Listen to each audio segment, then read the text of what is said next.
And imagine being so whole that you no longer want anything. We've measured this. Imagine feeling so connected to the emotions of your future. You've conditioned your brain and body into that state. If you feel like your future has already happened, you wouldn't be separate from it.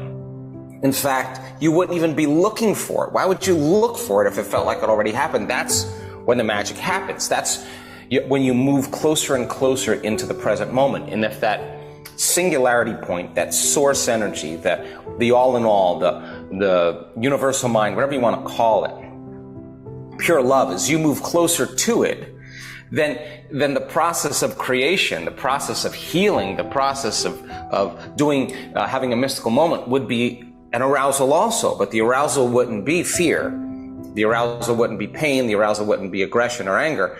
The arousal is actually ecstasy. And we've actually caught this on so many brain scans that if you're in that state, why would you want to leave the moment? You just, and then that's, you're moving closer to source. And when that happens, you experience oneness. And oneness is when your consciousness actually merges with the consciousness of the all in all. And that should be an arousal, and that should be an awakening. And the amount of energy that we capture in the brain when this occurs, the amount of information being exchanged between the brain and the heart is way, way, way outside of normal. So getting to the sweet spot of the generous present moment takes quite a bit of awareness and energy, because most people wake up in the morning and their brain is a record of the past. They start thinking of their problems. Those problems are associated with the people that they know, the things that they have to do, places they have to go at certain times. And if you believe that your thoughts have something to do with your destiny, and if you're waking up in the morning and you're recalling your past, then you're thinking in the past. Those are memories that are etched in the brain. Now, every one of those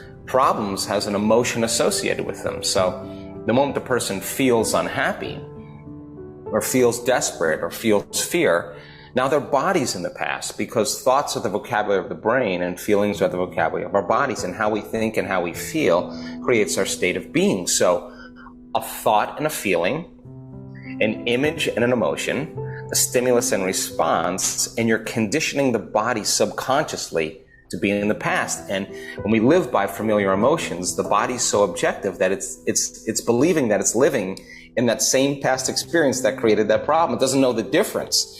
And if the environment signals the gene, and the end product of an experience in the environment is an emotion, we're signaling the gene without the environment. And if those stress hormones dysregulate or downregulate genes and create disease, now you're headed for a genetic future, right?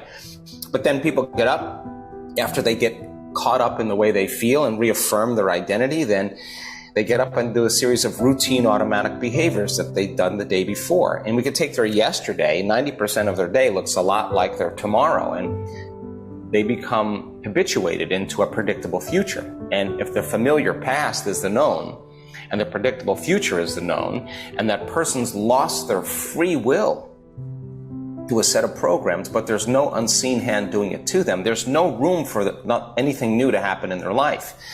Then if the familiar past is the known, the predictable future is the known, there's only one place where the unknown exists, and that's the sweet spot of that generous present moment. And people do meditations, Kelly, and they say, oh, I can't meditate. You know, they go, oh, my mind's all over the place. Oh, I got to get up. I got to check my emails. I got things to do. I got a baby. I got kids. I got a job. And they buy into the thought that they can't meditate, or it's too hard, or something's wrong with them, or they need a brain scan, whatever. And really, that's just the thought that's causing them to stay in the known. On the other side of that thought is freedom. And when a person is saying, oh my God, it's 8 o'clock in the morning and I'm sitting meditating, this is normally when I get in traffic and I throw a tantrum. The body's used to that. Don't you think that at 8 o'clock in the morning, the body's going to be looking for that arousal? And if you're not getting it from your outer environment, it'll call up a memory so that you can feel that emotion. And if you catch yourself doing that and you settle the body back down into the present moment, that's the moment you're telling the body it's no longer the mind, that you're the mind, and that's a victory. And there's a liberation of energy that happens. We're settling the body down from its animal nature. And then it says, I got to get up. I got to check my phone. I got to do this. I got to do that. I go there. I got to go there. And you catch yourself doing that. and you settle your body back into the present moment, now you're executing a will that's greater than the program, and that's a victory as well. And it turns out, if you just give people enough time to sit with themselves, we've done this in 30-week-long retreats, a person has to disentangle from the hardwired thoughts, from, the habituated actions and the emotional conditioning that keeps them in the past. And if you can pay attention to those thoughts, if you can notice how you're feeling and acting, you're no longer unconscious. Now you're conscious and you're outside the program. And it's the act of doing this that causes us to disentangle. And it takes energy and it takes constant awareness. And you could be a vegetarian, you could be young, you could be old, you could be gluten-free, you could be wealthy, you could be poor, you could be white, you could be black, you could be yellow, you could be anybody you want.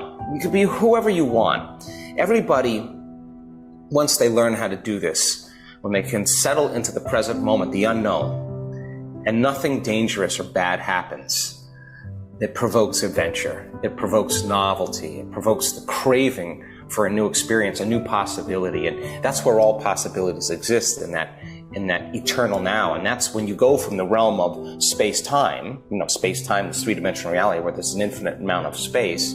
We experience time moving through it, to this realm called time-space, where there's an infinite amount of time.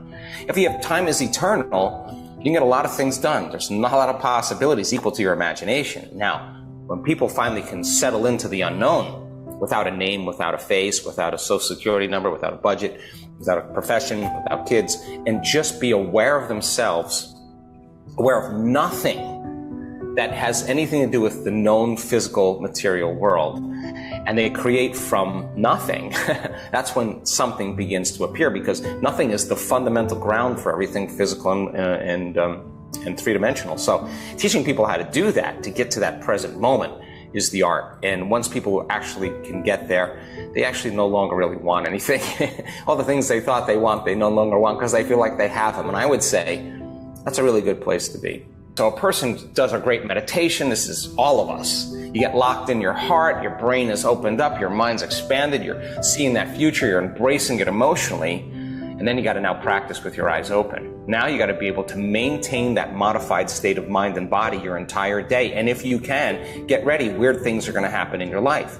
But if you say, God, I'm so upset, and you disconnect from the energy of your future, and your response is producing emotions and energy of the past and thoughts related to past memories, don't expect anything in your life to change. And if you said to me, well, it's that person or that circumstance, I'd say, uh-oh, we're back to the unconscious program of being a victim, that the outer world is controlling the way we think and feel.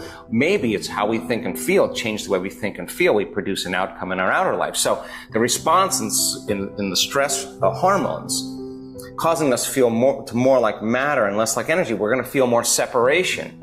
And so then the desperation of separation means now it's got to happen out there to make this go away. And